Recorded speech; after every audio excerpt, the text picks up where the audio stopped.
Hi there, and welcome to Graham's Guide Friday Live this Friday, the 18th of August. And this is the final day before the start of Consolidation Week. So just a reminder that I won't be in the discussion boards or in email or in Canvas until the Monday of week 7. So I'll be back then. In between times, you can contact the unit coordinator, Tanya O'Loughlin. I'll show you where to find her details. And of course, the student advisors are also available during Consolidation Week.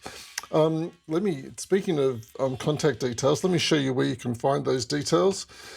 So here on our unit homepage, if you click on unit contacts, and here are my details, but Tanya's details are right here, the unit coordinator, and here is Tanya's email address. So that's how you can contact Tanya if you need to during Consolidation Week, which, as I said, starts now, and I'll be back on the Monday of week 7. Just a couple of other things. I want to answer more of your questions this week in Friday Live. So here, let me just go back quickly. So here on the homepage of our unit, it may look a little bit different to what you see. I've got the view expanded a little bit so you can see it on the screen. Most importantly, Tanya's unit announcements are here under announcements. And this week, there's a really important announcement that you need to look at. It's titled here, Policies. And if you go in here, you'll see that Tanya has posted a video from the Learning Unit Coordinator, LUC. Is that what LUC stands for? I can't remember. Apologies. Anyway, Brian Cranston has provided a video on some very important policy matters. So ensure that you watch this video from Brian at your earliest convenience and pay close attention to what he's talking about in this video. The other question I've received this week is about the Collaborate recording. So far we've had 2 Collaborate sessions. If you go down here to the Collaborate tab, click on Collaborate, and here there's what we call a hamburger menu. If you click on the hamburger menu and then click on recordings, you will find all of the Collaborate recordings here. The recordings that Tanya publishes is usually the first recording for each workshop. So workshop 1, session 1 is the recording that Tanya has posted. I'll show you where you can find that. And workshop 2, session 1 is the other recording that Tanya has posted. And in these 2 sessions, you'll find that I am also one of the hosts of those sessions. So if you want to check in with the session that I'm hosting, it's session 1, workshop 1, and session 1, workshop 2. Okay, let's go to our group discussions now. I'll go to Learning Group 14. And at the very first discussion forum is the Collaborate Hub. And if you click on here, this is where you can find where Tanya has posted the session recordings for the Collaborate sessions. So this is workshop 1, and this recording link takes you straight to that recording that I just showed you how to find. And workshop 2, this first recording link is where you can find that recording. This is really useful because that way all the recordings are in one location and easy to find from our group page. Alrighty, let me now go to the questions that I'm answering today. Can I cite the modules? Alrighty, so let me go back to the main page for the unit here. Alrighty, and let's go to the modules. So the question of citing the modules is an interesting one. Let me go down here to well, let me go to the current week, which is week 6. And the first page of this week's module. So there's nothing really here that you would need to cite or reference. Let me go to the next page. Technical barriers. There will definitely be things here you will want to cite and reference.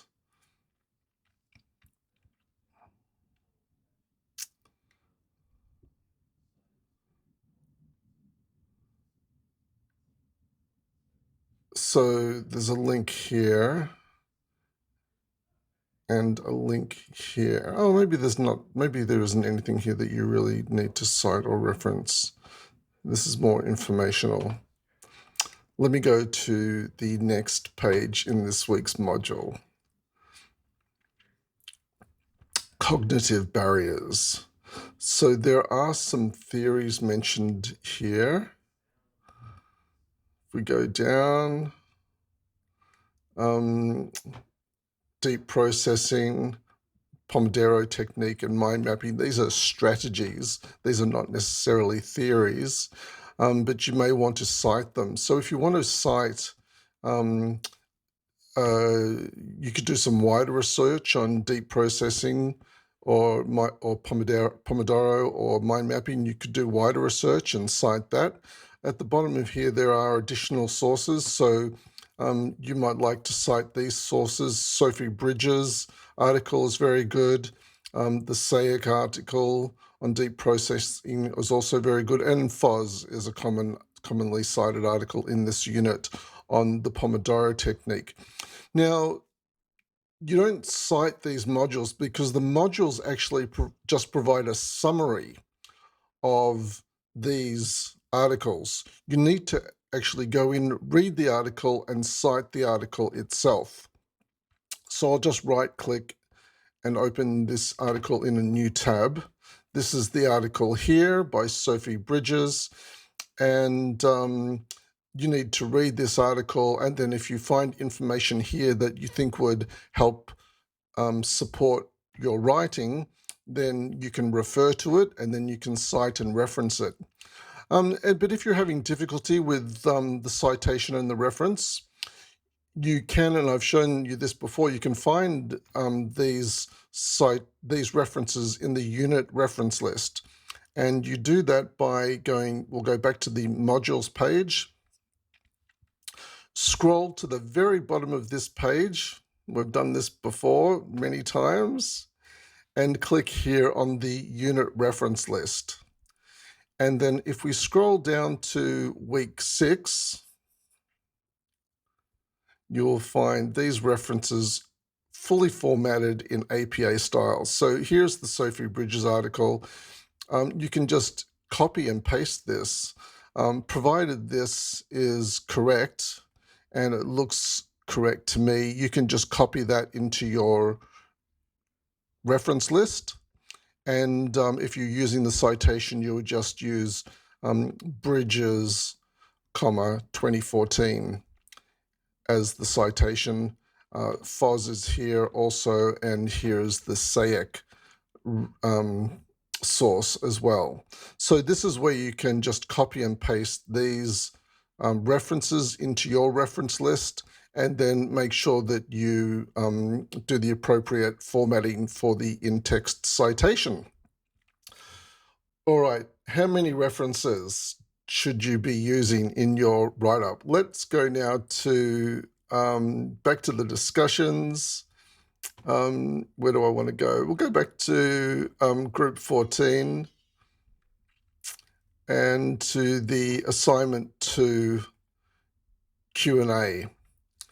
Just a reminder that Tenure has provided videos here for each of the assignment criteria, and I've also provided some guidance here as well.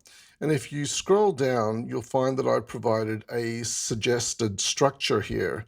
And within this structure, I've also provided some guidance on what sources you might use. So when it comes to how many references, that's up to you. If you follow my guidance here, you'll see that you probably will need at least one reference, one source of evidence for each of the responses. So for section 1, I've suggested the source, a code of ethics or similar. For section 2, I've suggested Baldovino, and I've also provided Brown as an additional source.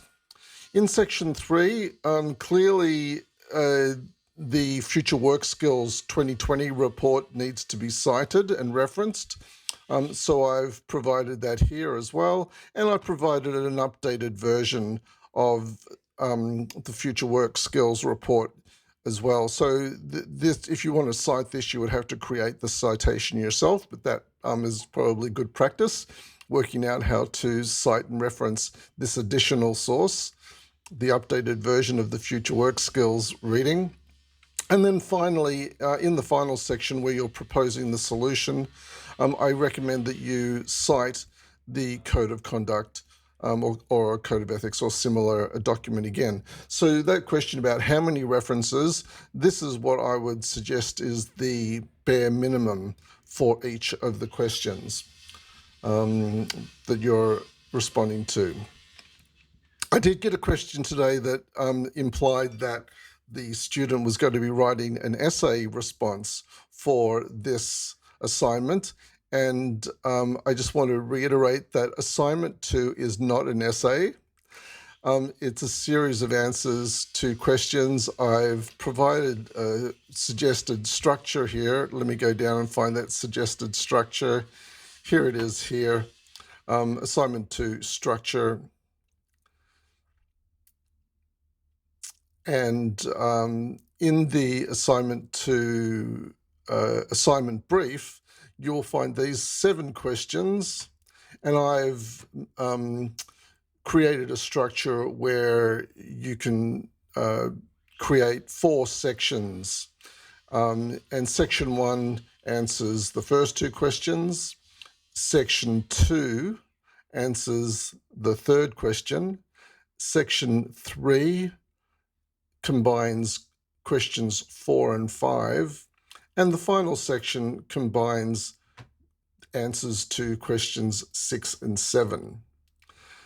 So that's a very strong indicator that you're providing short answer responses.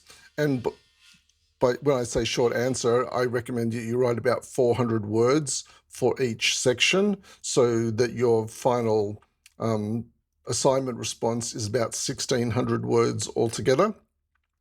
And it's not in the format of an essay. So just to confirm that. Alrighty, look, that's all I needed to let you know today. Thank you very much for all of your questions that have been coming in this week.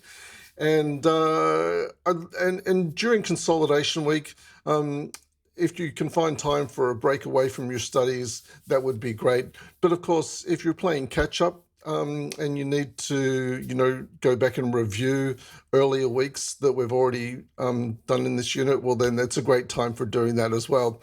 Thanks for joining me today on Friday Live. I'll catch up with you on the first Monday in week 7. And that's when assignment 2 is due at 5 o'clock on that Monday evening. Thanks for joining me today as I sit in Friday Live, and I'll see you in the discussions between now and Sunday, and then I'll be on a break during consolidation week, as I've already mentioned many times. Again, tossed for words. Can't even get my words out sometimes. Thanks for joining me today. I'll see you in week 7 and in the discussions. Bye for now.